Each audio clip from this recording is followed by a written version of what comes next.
Greetings, dear companions. A fair day to you all. Glenn here, returning once more to your esteemed presence. Verily, in this month of March, which hath been decreed as a time to honor the history of women, I am most grateful to inform thee of the 4th episode. Today's episode shall revolve around none other than the First Lady, Martha Washington. Although the term First Lady was not coined until after her death, it seems appropriate to discuss Martha since the previous episode was about her husband George. In that 3rd episode, I hope you fared well on the test about George. Should you find satisfaction in the content herein, I beseech thee to consider subscribing to my YouTube channel and activate notifications.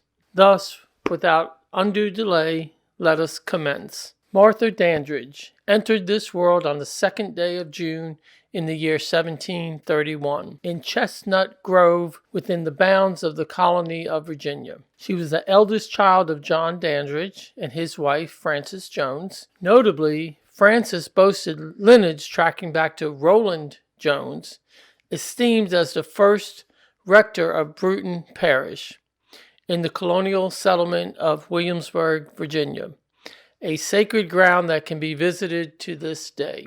Martha found herself amidst 3 brothers and 4 sisters, assuming the mantle of elder sibling with solemn grace, including a sister who trailed her by a span of 25 years.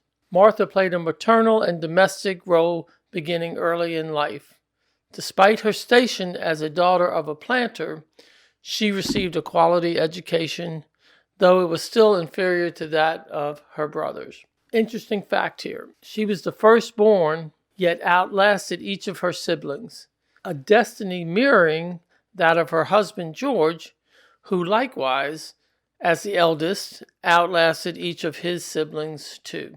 In 1749, Martha encountered Daniel Parke Custis, the offspring of a prosperous planter in Virginia. At 37 years old, Custis crossed paths with 16-year-old Martha Dandridge at St. Peter's Church, where Martha worshipped, and Curtis served as a vestryman. They aspired to wed. However, initially Daniel's father, John Custis, exercised discernment regarding which woman would be deemed suitable to marry into the family's wealth. After some time, she earned his favor, and Martha wedded Custis on May 15, 1750. He surpassed her age by 2 decades. They bore 4 offspring. Her spouse ranked amongst the wealthiest individuals in the Virginia colony. Tragically, Martha faced widowhood at the tender age of 26 when her husband succumbed to heart failure. Because she had no will, she proficiently oversaw the 5 plantations bequeathed to her upon his passing, negotiating with London merchants for optimal tobacco rates and the likewise. At his passing, only 2 of their 4 children endured childhood. The other 2 would pass away while Martha was wedded to George. Thus, she outlived all her children, a fate no mother would desire. In May of 1758, Martha was formally acquainted with George by Colonel Chamberlain, a shared acquaintance. Following a period of courtship, they exchanged vows on January 6, 1759, at White House Plantation, where they enjoyed their honeymoon phase. George and Martha would go on to raise Martha's 2 remaining children. After the 4th child, Jackie, died, Jackie's widow agreed to let George and Martha Washington raise their 2 youngest of his children, George Washington Parke Custis, known as Wash, and Eleanor Parke Custis, known as Nellie. Wash and Nellie grew up at Mount Vernon and accompanied George Washington to New York City and Philadelphia when he served as president. Now, on to more interesting likes and facts surrounding Martha. Martha was featured on a U.S. postage stamp. This stamp was significant because it was the first time a woman was depicted on a U.S. postage stamp. The Martha Washington stamp is a classic piece of American art. It was first issued in 1902 as part of the United States' first regular series of commemorative postage stamps. The design portrayed Martha Washington in a cameo-like portrait based on a painting by Charles Willson Peale. The stamp holds historical and cultural significance, reflecting the admiration and respect for Martha Washington's contributions to American history.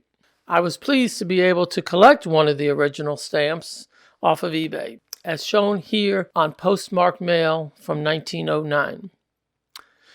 Martha had many favorite foods and dessert recipes. At least 2 of her manuscript cookbooks are preserved.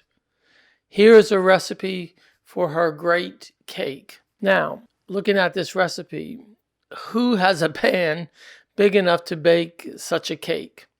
You could probably size it down to 1/4 or 1/8 or so on for today's type size pans. Now, you can pause this video or go back to this part of the video to capture the recipe should you want to make one.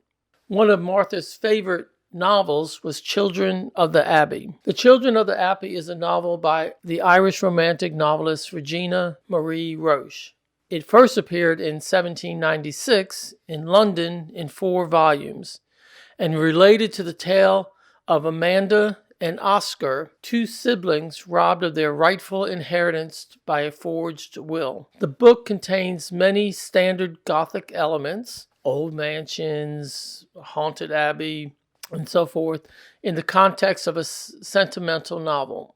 I was thankful to be able to acquire a copy for my collection. Martha Washington's copy of Children of the Abbey is now housed at the George Washington Presidential Library at Mount Vernon. This book offers more than just a fictional narrative. It provides a tantalizing glimpse into the mysterious and private life of our first Lady. In the late 18th century, most people had access to cheap print, usually sold unbound or with blue-gray paper covers. These books were primarily educational or religious rather than novels like Children of the Abbey. Martha's collection, however, was broader, including novels, medical tests, songbooks, and more. Here's another interesting fact.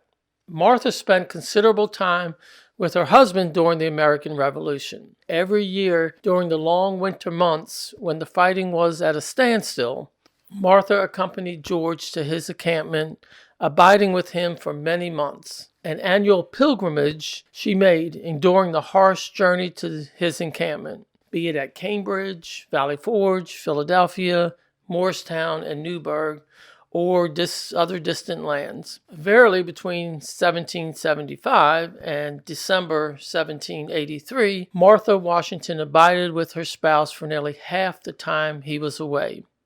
Yet, in her quest to join him each year throughout the war's duration, Martha faced many obstacles, including trepidations for her own safety. There was a great concern that the wife of the commander-in-chief of the Continental Army might become captured by the British. So, there you have it.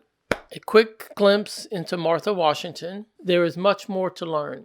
I encourage you to seek out doing further research on your own. I will mention one source here.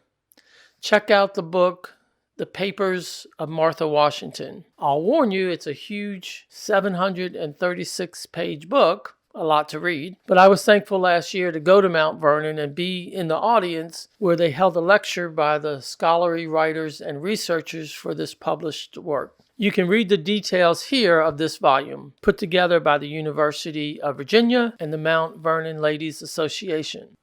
So thanks for your continued interest in these episodes about the Washingtons and our great republic. Feel free to leave your thoughts, questions, and future episode requests in the comments section below.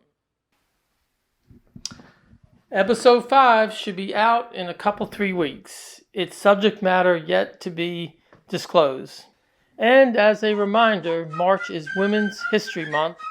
If you haven't done so already, Episode 1 on Mercy Otis Warren is worth watching. Until then, A fair day unto you all.